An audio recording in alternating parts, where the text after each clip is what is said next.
엄마, 제발 좀 그만해요. 저도 제 인생이 있다고요. 딸이 전화를 끊어버렸습니다. 삐하는 신호음만이 제 귓가에 맴돌았어요. 손에 든 휴대폰을 멍하니 바라보며 생각했습니다. 내가 언제부터 이렇게 귀찮은 존재가 되었을까요? 65년을 살아오면서 이렇게 무력감을 느껴본 적이 없었습니다. 제 이름은 박미숙이고 딸 은정이는 제 세상의 전부였거든요. 아니, 전부라고 생각했거든요. 5년 전 남편을 먼저 보낸 후 35세인 딸 은정이가 제게는 유일한 가족이었습니다. 그래서 더욱 딸에게 매달렸던 것 같아요.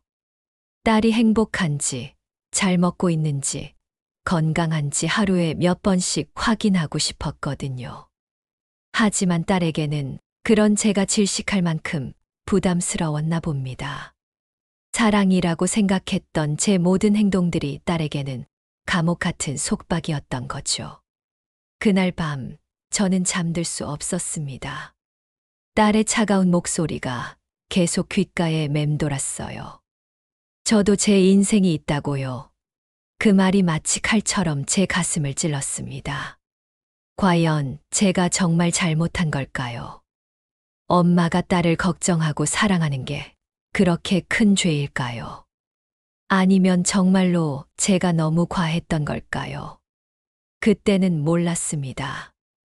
이 사건이 저와 딸의 관계를 완전히 바꿔놓을 거라는 걸. 그리고 제가 65년 만에 처음으로 진짜 내 인생을 살아보게 될 거라는 걸 말이에요.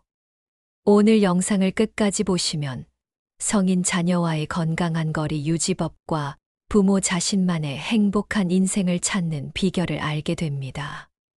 당신의 인생은 자녀에게 의존하는 삶에서 진정으로 당당하고 독립적인 삶으로 바뀝니다.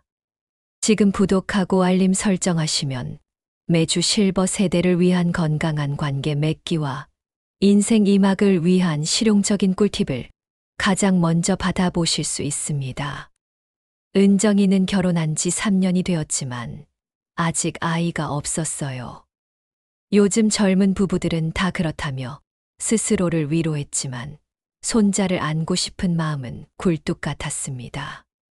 혼자가 된 후로는 더욱 딸에게 의지하게 되었죠. 남편이 살아계실 때는 그래도 대화 상대가 있었어요. 저녁 식사 후 함께 차를 마시며 하루 있었던 일들을 나누곤 했죠. 은정이 오늘 연락 왔나? 요즘 어떻게 지낸다고 하던가? 이런 이야기들을 자연스럽게 주고받았었는데 남편이 떠나고 나서는 그런 일상적인 소통조차 사라져버렸습니다.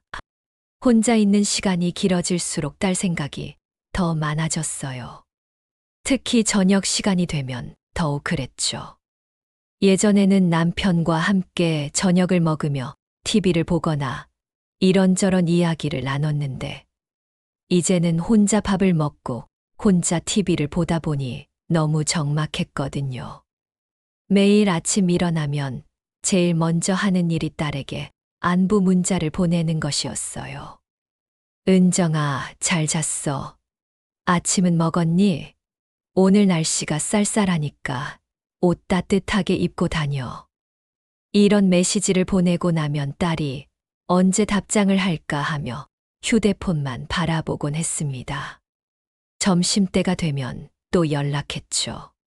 점심은 뭐 먹었어? 요즘 날씨가 추우니까 감기 조심해. 엄마가 삼계탕 끓여뒀는데 가져다 줄까? 딸이 바쁘다고 괜찮다고 해도 계속 걱정이 되었어요. 제대로 챙겨 먹고 있을까? 너무 무리하고 있는 건 아닐까 하면서요. 저녁에도 마찬가지였습니다. 저녁은 뭐 해 먹을 거야? 냉장고에 뭐 있어? 없으면 엄마가 반찬 해다 줄게. 하루에 서너 번씩은 기본이었고, 때로는 그보다 더 자주 연락하기도 했어요. 주말이면 더 했어요. 은정아, 이번 주말에 엄마랑 같이 시간 보낼까? 맛있는 거 해줄게. 아니면 백화점이라도 구경 가자. 혹은 반찬 좀 해다 줄까? 냉장고에 뭐 있는지 확인해봐. 엄마가 김치도 새로 담갔는데 가져다 줄게. 이런 식으로 계속 연락했습니다. 처음에는 딸도 나름 답장을 잘 해줬어요. 네, 엄마. 잘 먹었어요. 감사해요. 이번 주말은 남편이랑 약속이 있어서요. 이런 식으로 짧게나마 대답해줬죠. 하지만 시간이 지날수록 딸의 반응은 점점 차가워졌습니다. 문자 답장도 늦어지고 전화를 받지 않는 날도 많아졌어요. 그럴 때마다 저는 더욱 불안해졌습니다. 혹시 아픈 건 아닐까? 무슨 일이 있는 건 아닐까? 제가 뭔가 잘못한 건 아닐까 하면서요. 답장이 늦으면 또 다른 메시지를 보냈어요. 은정아, 엄마 메시지 못 봤어. 혹시 어디 아픈 거 아니야? 전화를 안 받으면 계속 걸었죠. 한 번, 두 번, 세 번. 때로는 10번도 넘게 전화를 걸 때가 있었어요. 어느 날은 딸이 하루 종일 전화를 받지 않아서 집까지 찾아간 적도 있었어요. 지하철을 2번이나 갈아타고 1시간 넘게 걸려서 딸의 집에 도착했죠. 초인종을 누르고 한참을 기다린 후에야 딸이 문을 열어줬어요. 그때 딸의 표정을 잊을 수가 없습니다. 피곤하고 지친 얼굴이었어요. 머리도 산발이고 잠옷차림이었는데 아마 낮잠을 자고 있었던 것 같았어요. 그런데 저는 그것도 모르고 딸이 아픈 줄만 알았거든요. 딸은 저에게 왜 갑자기 왔냐고, 연락도 안 하고 왔냐고 말했습니다. 목소리에 짜증이 섞여 있었어요. 저는 전화를 안 받아서 걱정됐다고, 혹시 아픈 건 아닌가 해서 왔다고 대답했어요. 딸은 괜찮다고, 그냥 바빠서 못 받았을 뿐이라고 했습니다. 그러면서 휴대폰을 무음으로 해놨는데 미안하다고 했어요. 하지만 표정은 전혀 미안해 보이지 않았어요. 오히려 제가 갑자기 와서 귀찮다는 표정이었죠. 저는 바쁘긴 뭐가 바쁘냐고, 집에서 번역일 하는 거 말고 뭐가 그렇게 바쁘냐고 물었어요. 프리랜서로 일하는 딸이 그렇게 바쁠 리가 없다고 생각했거든요. 그때 딸의 얼굴이 굳어지는 걸 봤어요. 딸은 집에서 일한다고 해서 시간이 자유로운 게 아니라고, 마감도 있고 집중해야 할 시간도 필요하다고 말했어요. 그리고 가끔은 휴식도 필요하다고 했죠. 하지만 저는 그때도 몰랐습니다. 제가 딸의 사생활을 침해하고 있다는 걸, 딸이 성인이라는 걸 인정하지 않고 있다는 걸 말이에요. 그날 딸 집에서 돌아오는 길, 지하철 안에서 문득 생각이 들었어요. 딸의 표정이 왜 그렇게 지쳐 보였을까? 제가 너무 자주 연락하는 걸까? 하지만 곧 그런 생각을 떨쳐버렸어요. 엄마가 딸 걱정하는 게 뭐가 잘못된 건가 하면서요. 며칠 후 저는 딸에게 전화를 걸었습니다. 이번에는 좋은 제안이 있었거든요. 이번 주말에 딸과 함께 영화라도 보자고 했어요. 요즘 재밌는 영화가 많이 나왔다고 들었고, 딸과 함께 시간을 보내고 싶었거든요. 하지만 딸의 대답은 예상과 달랐어요. 이번 주말에는 남편이랑 친구들이랑 약속이 있다고 했습니다. 그럼 다음 주는 어떠냐고 물었더니 다음 주도 글쎄라고 하더라고요. 목소리에서 귀찮다는 기색이 역력했어요.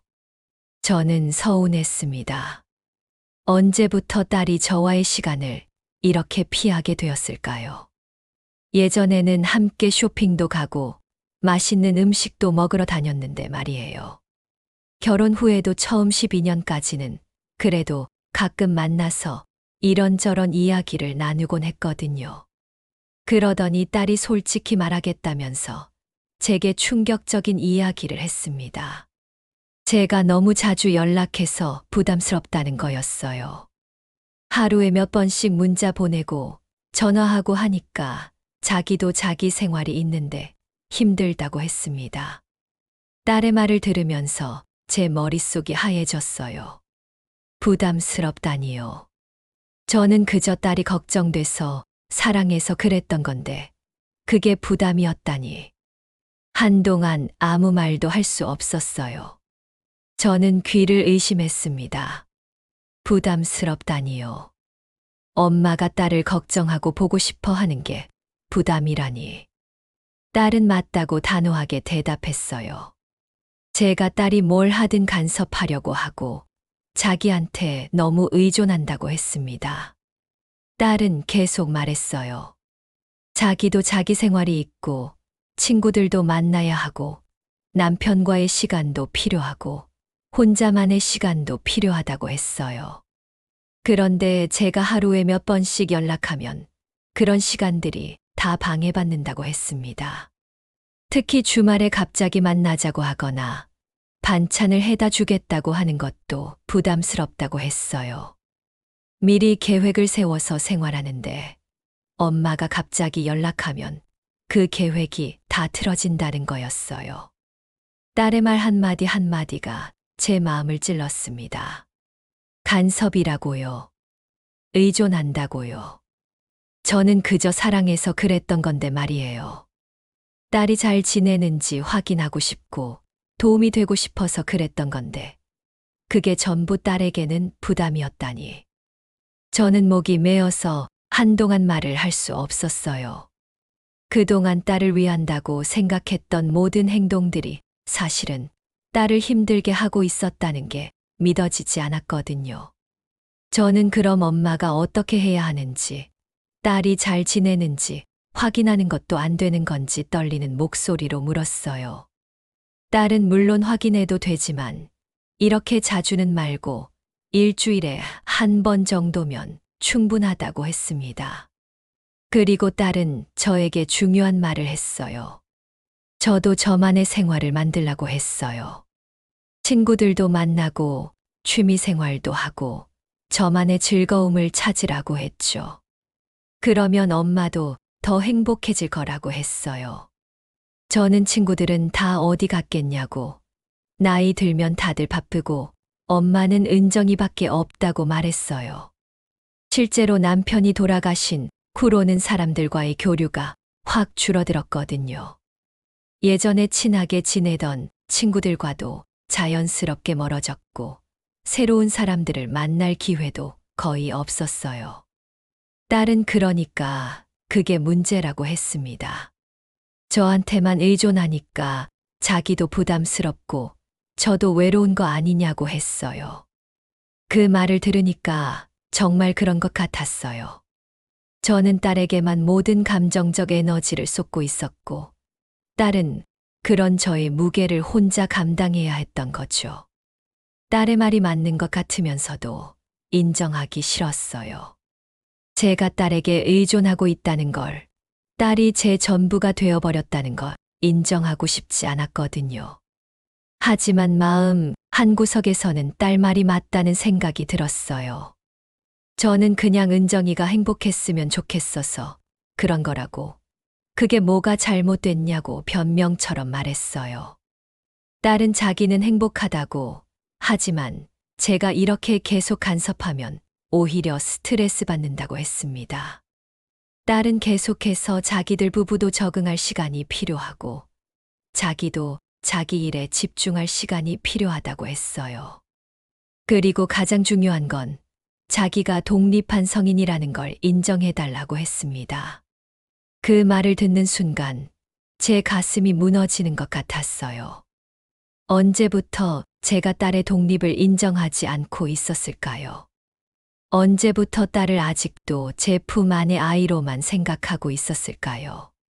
전화를 끊고 나서 저는 한참을 멍하니 앉아 있었습니다. 딸의 말이 계속 머릿속에 맴돌았어요. 너무 의존한다, 간섭한다, 부담스럽다, 이런 말들을 들을 줄은 꿈에도 몰랐거든요. 그날 밤에는 정말 잠을 이룰 수 없었습니다. 딸을 키우면서 힘들었던 순간들이 주마등처럼 지나갔어요. 밤새 우는 아이를 돌보던 날들, 아프다고 할 때마다 병원에 달려가던 기억들, 학교, 일로 선생님을 만나러 가던 일들이요. 유치원에 처음 보낼 때 울면서 매달리던 딸을 달래던 기억, 초등학교 입학할 때 새 옷을 사주며 기뻐하던 순간, 중학교 때 공부 때문에 스트레스 받을 때 밤늦게 간식을 만들어주던 일들까지. 그 모든 순간들이 사랑이었어요. 고등학교 때는 대학 입시 때문에 저도 딸만큼이나 스트레스를 받았어요. 학원비며 과외비며 들어가는 돈도 만만치 않았지만 딸이 원하는 대학에 가기를 바라는 마음에 아낌없이 투자했죠. 대학 합격 발표 날 딸과 함께 울며 기뻐했던 그 순간도 생생해요. 대학 다닐 때도 마찬가지였어요. 매달 용돈 보내주고 방학 때마다 맛있는 것 해주고 딸이 아프다고 하면 밤늦게라도 달려가곤 했죠. 졸업하고 취업할 때까지도 뒤에서 묵묵히 지원했어요. 결혼 준비할 때는 더 했어요. 예단이며 예물이며 신혼집 준비까지 남편과 함께 온 힘을 다해 도와줬죠. 딸이 행복한 가정을 꾸리기를 바라는 마음에서였어요. 그 모든 것들이 사랑이었는데 이제는 그 사랑이 딸에게 부담이 되고 있다니. 어디서부터 잘못된 걸까요? 언제부터 제 사랑이 딸에게 짐이 되어버린 걸까요? 다음 날 언니에게 전화를 걸었습니다. 혼자서는 도저히 답을 찾을 수 없을 것 같았거든요. 언니는 저보다 3살 위로 언제나 제게 좋은 조언을 해주는 분이었어요. 언니에게 어제 있었던 일을 모두 털어놨어요. 딸이 한 말들, 제가 느꼈던 상처, 혼란스러운 마음까지 다 말했습니다. 언니는 한참 동안 말없이 들어주더니 조심스럽게 입을 열었어요. 솔직히 말하면 제가 은정이한테 너무 매달리는 것 같다고 했어요. 언니마저 그렇게 말하니 더 서운했습니다. 저는 매달린다고 하냐며 그냥 딸이 걱정돼서 그런 거라고 했어요. 언니는 그 마음은 충분히 이해한다면서도 아이들이 결혼하면 독립하는 거라고 했습니다. 은정이는 이제 누군가의 아내이고 자기만의 가정을 꾸려가고 있으니까 저희도 이제 저희 인생을 살아야 한다고 했어요. 저는 그래도 내 딸인데 하고 말했어요. 언니는 바로 그게 문제라고 했습니다. 내 딸이라고 생각하니까 문제고, 물론 딸이지만 이제는 독립한 어른이고 자기 판단으로 살아갈 수 있는 사람이라고 했어요. 언니의 말을 들으니 조금 이해가 되기 시작했어요. 하지만 여전히 받아들이기는 힘들었습니다. 30년 넘게 제 인생의 중심이었던 딸을 이제 놓아주어야 한다는 게 쉽지 않았거든요. 언니는 자기도 작년에 지영이랑 크게 다툰 후에 깨달았다고 했어요. 아이들한테서 한 발짝 물러나니까 오히려 관계가 좋아지더라고 했습니다. 언니의 경험담을 들어보니 저와 정말 비슷한 상황이었어요. 언니가 자세한 이야기를 들려줬어요. 작년에 언니 딸 지영이도 비슷한 말을 했다고 하더라고요. 너무 자주 연락하고 이것저것 챙겨주려고 하니까 부담스럽다고요. 특히 지영이는 아이가 둘이나 있는데도 언니가 계속 간섭하려고 한다며 화를 냈다고 해요. 처음에는 언니도 서운했대요. 그동안 얼마나 정성껏 키웠는데 이제 와서 부담스럽다니 하면서요. 게다가 손자들 돌봐주느라 얼마나 고생했는데 그런 말을 듣고 나니 허탈했다고 했어요. 언니는 지영이가 직장 다니느라 바쁘다고 하니까 손자들 돌봐주려고 일주일에 서너 번씩 지영이 집에 갔다고 해요.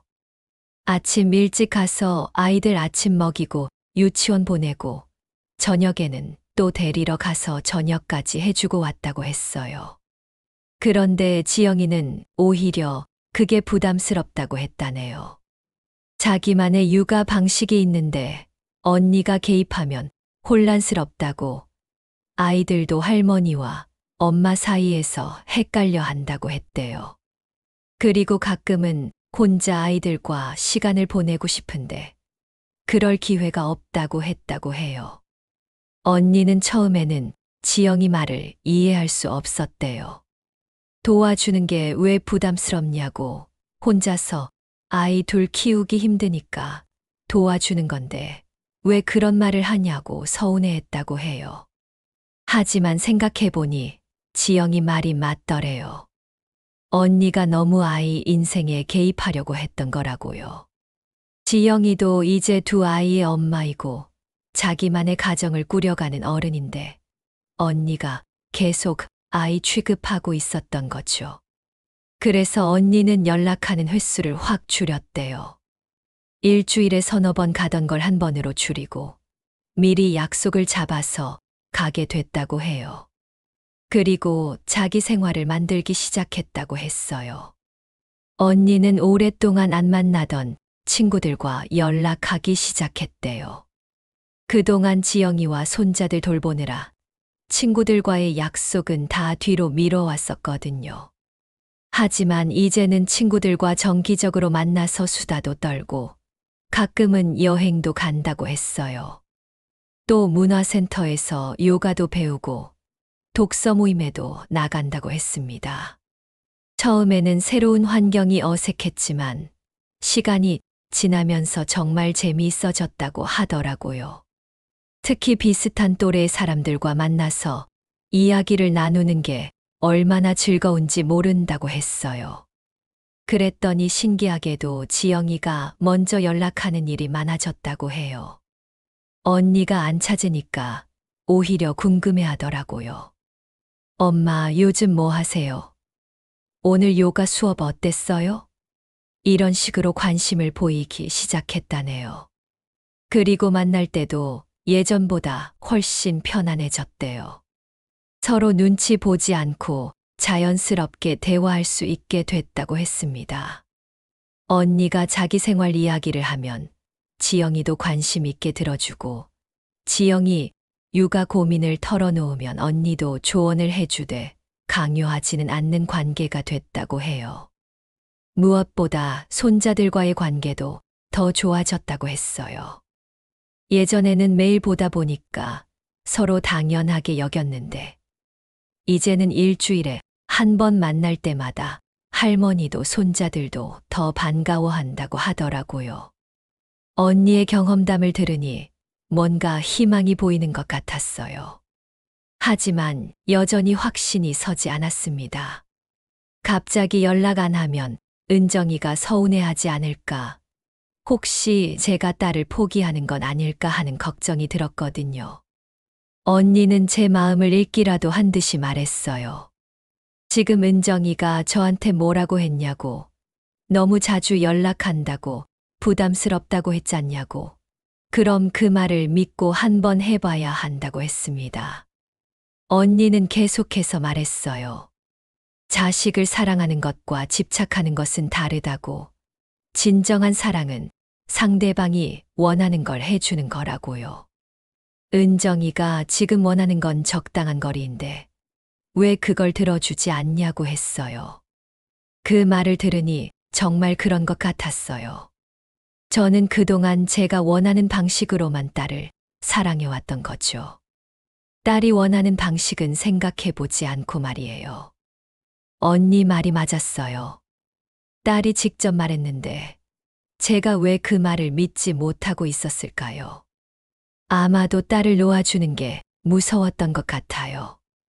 딸마저 제게서 멀어지면 저는 정말 혼자가 될 것 같았거든요. 그날 저녁 저는 용기를 내어 딸에게 문자를 보냈습니다. 엄마가 그동안 너한테 부담을 줬다고, 정말 미안하다고, 앞으로는 내가 필요할 때만 연락하겠다고 썼어요. 그리고 엄마도 엄마 인생을 살아보려고 한다고 보냈어요. 문자를 보내고 나서 마음이 복잡했어요. 이게 맞는 걸까요? 정말 딸과 거리를 두는 게 좋은 걸까요? 하지만 이미 보낸 문자를 되돌릴 수는 없었죠. 그리고 마음 한편으로는 후련한 기분도 들었어요. 다음 날부터 정말로 딸에게 먼저 연락하지 않았습니다. 하루 종일 딸 생각이 났지만 꾹 참았어요. 처음 며칠은 정말 힘들었어요. 습관적으로 휴대폰을 들고 딸에게 문자를 보내려다가 다시 내려놓기를 몇 번이고 반복했죠. 대신 오랫동안 미뤄뒀던 일들을 하기 시작했습니다. 언니 조언대로 새로운 활동을 찾아보기로 했어요. 가장 먼저 한 일은 동네 문화센터에 등록하는 것이었어요. 여러 수업 중에서 요가 수업이 있다고 해서 신청했습니다. 사실 요가라는 게 뭔지도 제대로 몰랐지만 일단 몸을 움직이는 게 좋을 것 같았거든요. 처음 요가 수업에 갔을 때는 정말 어색했어요. 다른 수강생들은 다 저보다 젊어 보였고 운동복 차림도 전문가처럼 보였어요. 저는 그냥 집에 있던 편한 옷을 입고 갔는데 왠지 어울리지 않는 것 같았어요. 몸도 전혀 유연하지 않아서 따라하기 힘들었거든요. 다른 사람들은 쉽게 하는 동작들을 저는 제대로 따라할 수가 없었어요. 첫 수업을 마치고 나서는 내가 여기서 뭘 하고 있나 싶었죠. 하지만 며칠 지나니 조금씩 재미있어지기 시작했어요. 강사 선생님도 정말 친절하시고 다른 수강생들도 저를 따뜻하게 대해 주셨거든요. 처음에는 서로 인사만 하고 지냈는데 시간이 지나면서 자연스럽게 대화를 나누게 됐어요. 무엇보다 운동하고 나면 몸이 개운하고 마음도 한결 가벼워졌어요. 그동안 얼마나 몸을 돌보지 않고 살았는지 깨닫게 됐죠. 요가를 하면서 숨을 깊게 쉬고 몸의 긴장을 풀어주니까 마음의 긴장도 같이 풀어지는 것 같았어요. 요가를 시작한 지 일주일쯤 되었을 때 같이 수업을 듣는 김 여사님이 말을 걸어오셨어요. 박 여사님 요가 어떠냐고 처음인 것 같다고 하시더라고요. 저는 네 처음이라고 그런데 생각보다 재밌다고 대답했어요. 김 여사님도 처음에는 어색했는데 지금은 이 시간이 제일 좋다고 하시더라고요. 그러면서 시간 되면 수업 끝나고 차라도 한잔 하자고 제안하셨어요. 오랜만에 누군가와 개인적인 대화를 나눌 기회였어요. 오랜만에 누군가와 차를 마시며 이야기를 나눴어요. 김 여사님도 저와 비슷한 상황이었더라고요. 남편을 먼저 보내고 혼자 사시는데 아들이 미국에 있어서 자주 못 본다고 하시더라고요. 김 여사님은 처음에는 아들 생각만 하며 살았다고 했어요. 언제 한국에 오나, 언제 손자를 보여주나, 언제 영상통화를 할까, 그런 생각만 하면서요. 하루 종일 아들 소식만 기다리며 지내다 보니 하루하루가 너무 길고 지루했다고 해요. 그런데 그렇게 기다리기만 하니까 자기 인생이 너무 공허하더래요. 아들 편에서도 부담스러워하는 기색이 보였고요. 시차 때문에 연락하기도 어려운데 자꾸 연락을 기다리고 있으니까 아들도 미안해했다고 해요. 그래서 자기 생활을 만들기 시작했다고 했습니다. 요가도 배우고 독서 모임에도 나가고 가끔은 혼자 여행도 가고요. 처음에는 혼자 하는 모든 게 어색했지만 시간이 지나면서 정말 즐거워졌다고 하더라고요. 그랬더니 신기하게도 아들이 더 자주 연락하더래요. 예전에는 의무감으로 연락하는 것 같았는데 이제는 진짜 궁금해서 연락한다고 해요. 엄마, 요즘 뭐 하세요? 여행은 어땠어요? 이런 식으로 관심을 보인다고 했어요. 아마 자기가 독립적으로 사는 모습을 보고 안심한 것 같다고 했어요. 아들 입장에서도 엄마가 자기만 기다리고 있다고 생각하면 부담스러웠을 텐데, 이제는 그런 부담 없이 자연스럽게 연락할 수 있게 된 거죠. 김 여사님의 이야기를 들으면서 많은 걸 느꼈어요. 제 상황과 정말 비슷했거든요. 저도 딸만 생각하며 살고 있었고, 딸도 그런 저를 부담스러워하고 있었으니까요. 김 여사님과의 대화를 통해 저도 큰 용기를 얻었어요. 요가 외에도 다른 활동들을 적극적으로 찾아보기 시작했습니다. 제 인생에 새로운 변화를 만들어 보고 싶었거든요. 두 번째로 시작한 건 동네 도서관에서 하는 독서 모임이었어요. 한 달에 한 권씩 책을 읽고 토론하는 모임이었는데, 오랜만에 책을 읽으니 머리가 맑아지는 느낌이었어요. 젊었을 때는 책 읽는 걸 좋아했는데, 결혼하고 아이 키우느라 언제부터인가 책과 멀어져 있었거든요. 첫 번째 책은 82년생 김지영이었어요. 요즘 화제가 된 책이라고 해서 선정된 건데, 읽으면서 많은 생각이 들었어요. 주인공이 겪는 상황들이 어떤 면에서는 제 딸과 비슷한 부분도 있었고, 어떤 면에서는 젊었을 때의 제 모습과도 겹쳐 보였거든요. 독서 모임에서 다른 사람들과 책에 대해 이야기하는 것도 새로운 경험이었어요. 같은 책을 읽어도 사람마다 다르게 해석하고 다른 감상을 가지고 있다는 게 흥미로웠어요. 특히 저보다 젊은 분들의 의견을 들으면서 요즘 젊은 세대의 생각을 이해할 수 있었어요. 세 번째로는 오랫동안 연락하지 않았던 옛 친구들에게도 용기를 내어 연락했어요. 가장 먼저 연락한 건 학창시절 친구 정숙이었어요. 고등학교 때부터 친하게 지내던 친구인데, 남편이 돌아가신 후로는 자연스럽게 연락이 뜸해졌었거든요. 정숙이와 통화했을 때 정말 반가워하더라고요. 미수가 정말 오랜만이다. 어떻게 지내? 하면서 진심으로 기뻐해 주는 게 느껴졌어요. 그동안 안부가 궁금했지만 먼저 연락하기 어려워서 망설이고 있었다고 하더라고요. 정숙이는 요즘 등산에 푹 빠져 있다고 했어요. 같은 아파트 사는 언니들이랑 등산 동호회를 만들어서 일주일에 2번씩 산에 간다고 하더라고요. 처음에는 운동 부족 해결하려고 시작했는데 지금은 정말 재미있어서 한다고 했어요. 특히 산에 오르면서 나누는 대화들이 일상의 스트레스를 푸는데 정말 도움이 된다고 하더라고요.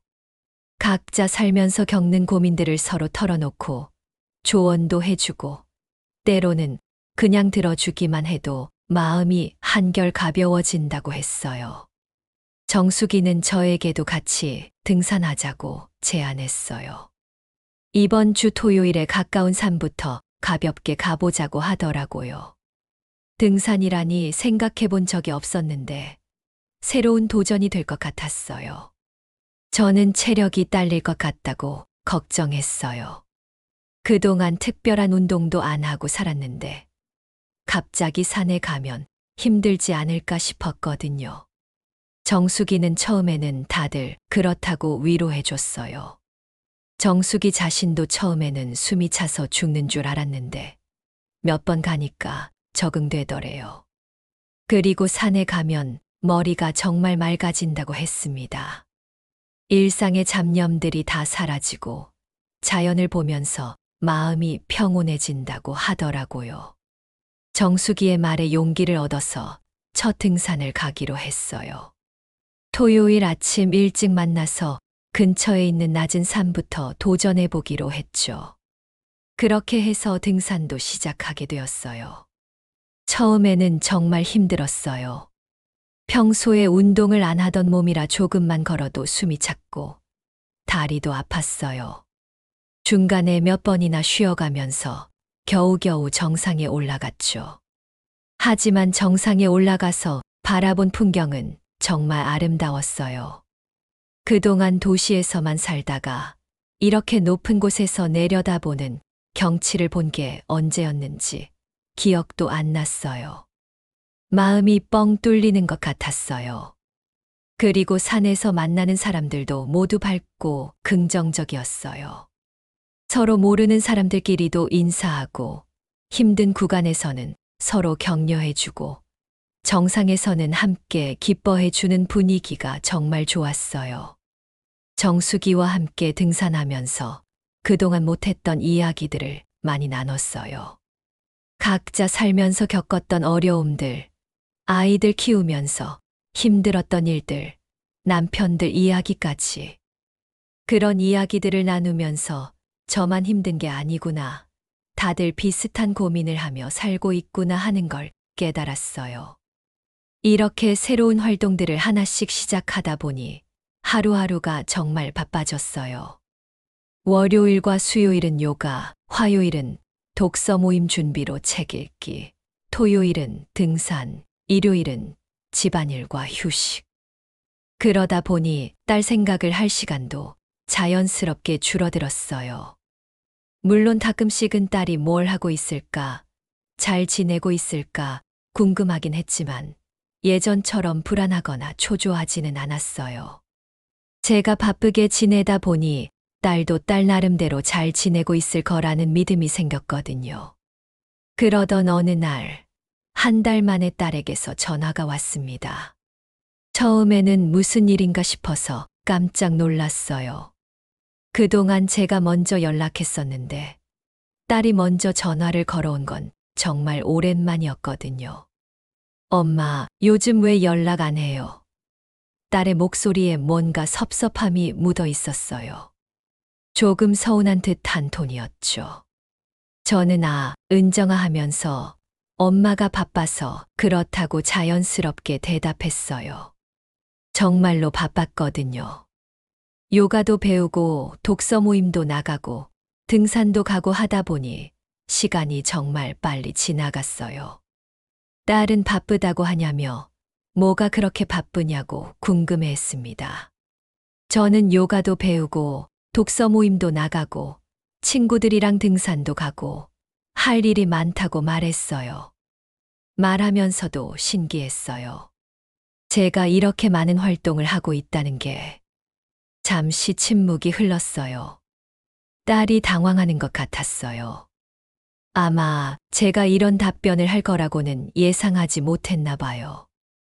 엄마가 그런 활동들을 하신다고요? 하면서 놀라더라고요.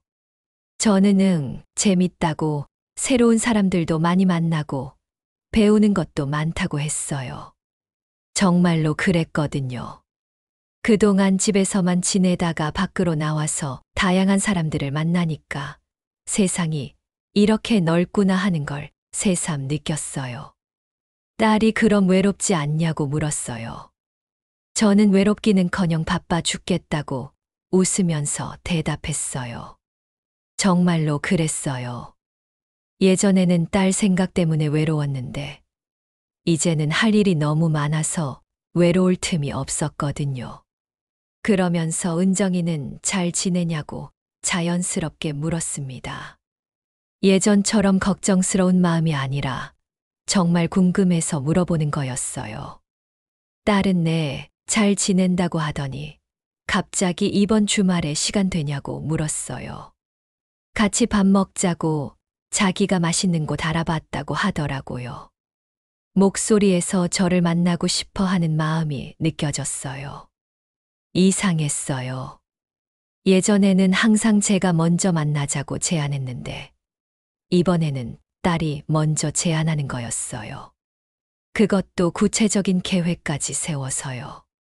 저는 이번 주말은 친구들이랑 부산 여행 가기로 했다고, 다음 주는 어떠냐고 말했어요. 실제로 정수기와 등산동호회 언니들과 함께 부산으로 1박 2일 여행을 계획하고 있었거든요. 부산 여행을. 엄마가요? 딸이 더욱 놀라면서 물었어요. 저는 정숙이랑 몇 명이서 1박 2일로 다녀올 예정이라고 자연스럽게 대답했어요. 딸이 또 놀라는 것 같았어요.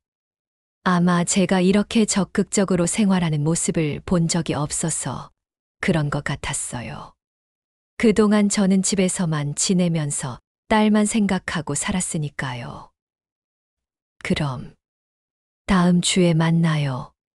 딸이 약간 아쉬운 듯한 목소리로 말했어요. 저는 그래. 그때 보자고 밝게 대답했어요. 전화를 끊고 나서 웃음이 나왔어요.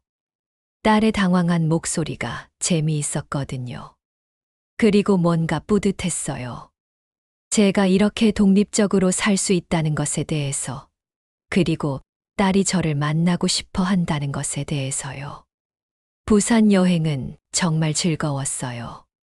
친구들과 함께 해운대 바다도 보고, 자갈치 시장에서 싱싱한 회도 먹고, 부산의 유명한 카페들도 구경했어요.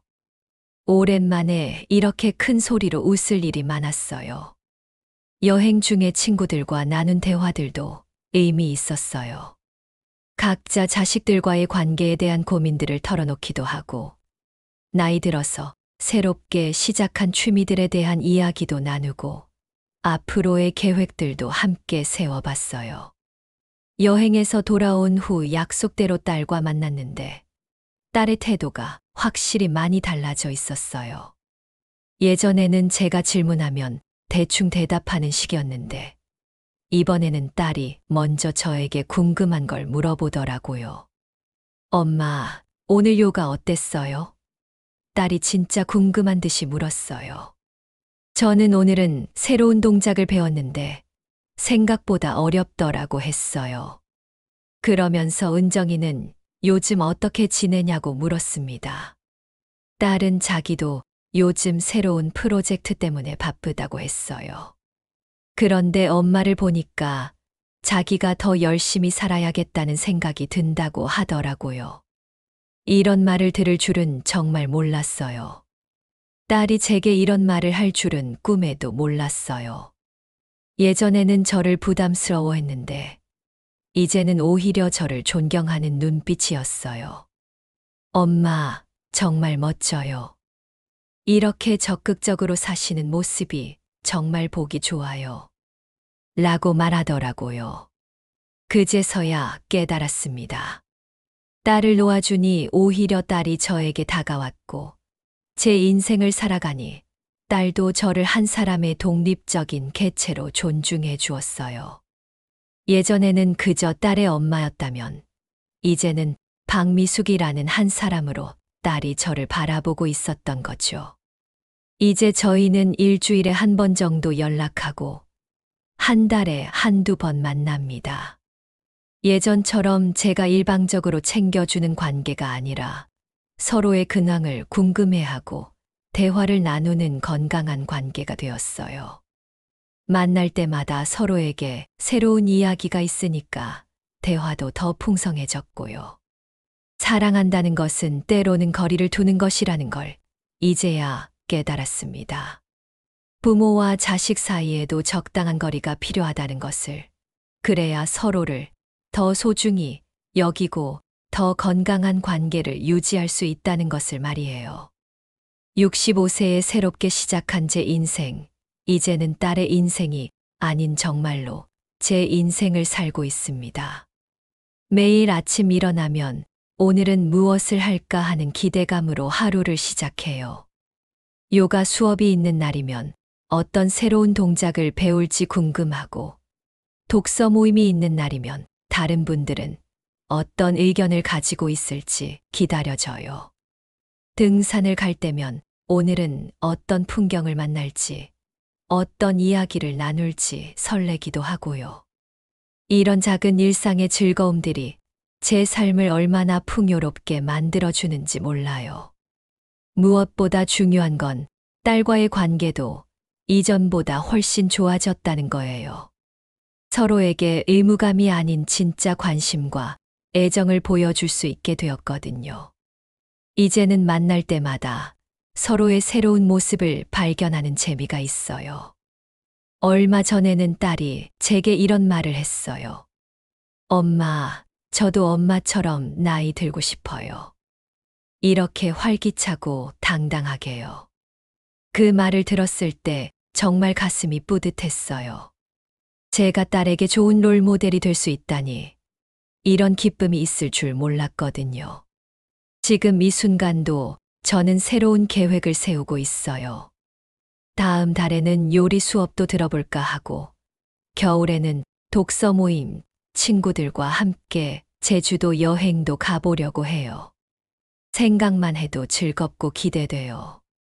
65년을 살면서 이렇게 제 자신만을 위한 시간을 가져본 게 언제였을까요? 어릴 때는 공부하느라, 젊을 때는 결혼 준비하느라, 결혼 후에는 남편과 딸을 위해 살느라 정작 나라는 사람에 대해서는 깊이 생각해 볼 시간이 없었어요. 하지만 이제는 다릅니다. 나이 든다는 것이 끝이 아니라 새로운 시작일 수도 있다는 걸 깨달았어요. 오히려 이제야 진짜 제 인생이 시작된 것 같아요. 아직 배우고 싶은 것도 많고, 가보고 싶은 곳도 많고, 만나고 싶은 사람들도 많거든요.